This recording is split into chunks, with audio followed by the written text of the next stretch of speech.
Practical work experience తో future ready 4 years BS programme. పూర్తి వివరాలకు వెంటనే స్క్రీన్ పైన కనిపిస్తున్న నంబర్స్ కి కాల్ చేయండి. జూన్ నెల వచ్చేస్తోంది. క్యాలెండర్ మారడమే కాదు, మన జేబులకు చిల్లు పెట్టేలా పలు కీలక నిబంధనలు కూడా మారిపోతున్నాయి. అవును, మే నెల ముగింపునకు వచ్చేసింది. ఈ తరుణంలో దేశవ్యాప్తంగా అనేక ఆర్థిక బ్యాంకింగ్ రంగాల నిబంధనలు సామాన్యుడి జీవితాన్ని ప్రభావితం చేయనున్నాయి. ప్రతి నెలలాగే ఈసారి కూడా 1వ తేదీ నుంచి అమల్లోకి వచ్చే మార్పులు మధ్యతరగతి ఇళ్లకు పెద్ద పరీక్ష పెట్టబోతున్నాయి. వంట గ్యాస్ ధరల నుంచి విమాన ప్రయాణ ఖర్చుల వరకు, బ్యాంకింగ్ సేవల నుంచి సోలార్ ప్యానెల్ ధరల వరకు అన్నీ కూడా మారబోతున్నాయి. ఈ పరిణామాలు నేరుగా సామాన్య ప్రజల దైనందిన ఆర్థిక ప్రణాళికలపై ప్రభావం చూపనున్నాయి. ముందుగా గృహిణులకు, వ్యాపారులకు ఎల్పీజీ ధరల సెగ తగిలేలా ఉంది. ప్రతి నెల 1వ తేదీన చమురు మార్కెటింగ్ సంస్థలు ఎల్పీజీ సిలిండర్ల ధరలను సవరిస్తారు. జూన్ 1వ తేదీన కూడా కొత్త ధరలు ప్రకటించే అవకాశం స్పష్టంగా కనిపిస్తోంది. మధ్యప్రాచ్య ప్రాంతంలో కొనసాగుతున్న అంతర్జాతీయ ఉద్రిక్తతల వల్ల గత కొన్ని నెలలుగా గ్యాస్ ధరల్లో మార్పులు వస్తున్నాయి.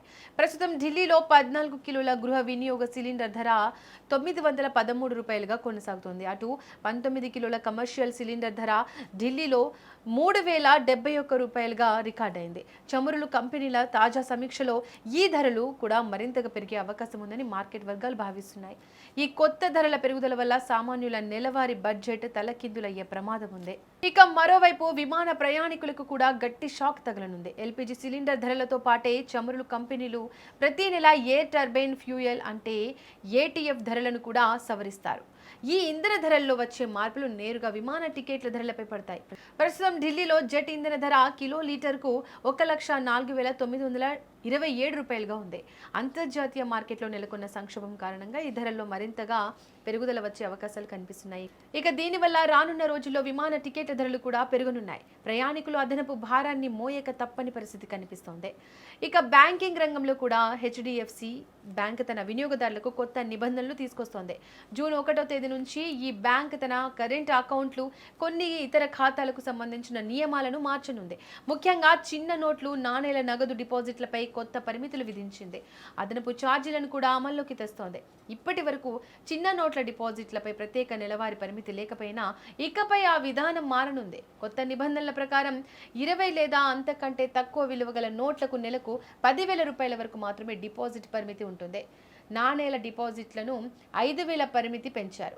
ఈ నిర్దేశిత పరిమితికి మించిన డిపాజిట్లపై అదనంగా 2% ఛార్జీ వసూలు చేయనున్నారు. చిన్న వ్యాపారులపై ఈ నిర్ణయం కొంత ప్రభావం చూపే అవకాశం ఉంది.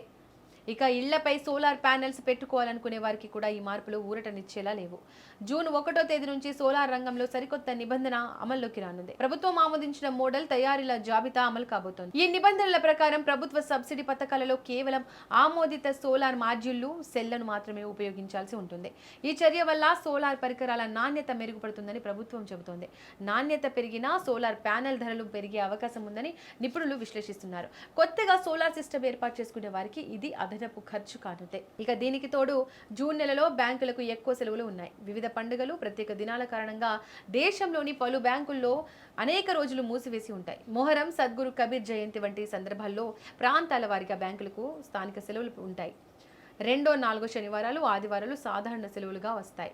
జూన్ 15, 25, 26, 29, 30 తేదీలలో కూడా పలు ప్రాంతాల్లో బ్యాంకులు పనిచేయవు. ఈ సెలవు దినాల్లో కూడా ఆన్లైన్ బ్యాంకింగ్ సేవలు, ఏటీఎంలు యథావిధిగా అందుబాటులో ఉంటాయి. ఖాతాదారులు తమ బ్యాంకు పనులను కూడా ఈ సెలవుల పట్టిక చూసుకొని ప్లాన్ చేసుకోవడం మంచిది. జూన్ 1వ తేదీ నుంచి అమల్లోకి రానున్న ఈ మార్పులన్నిటిపై ప్రజలు ముందే అవగాహన కలిగి ఉండడం ఎంతో అవసరం.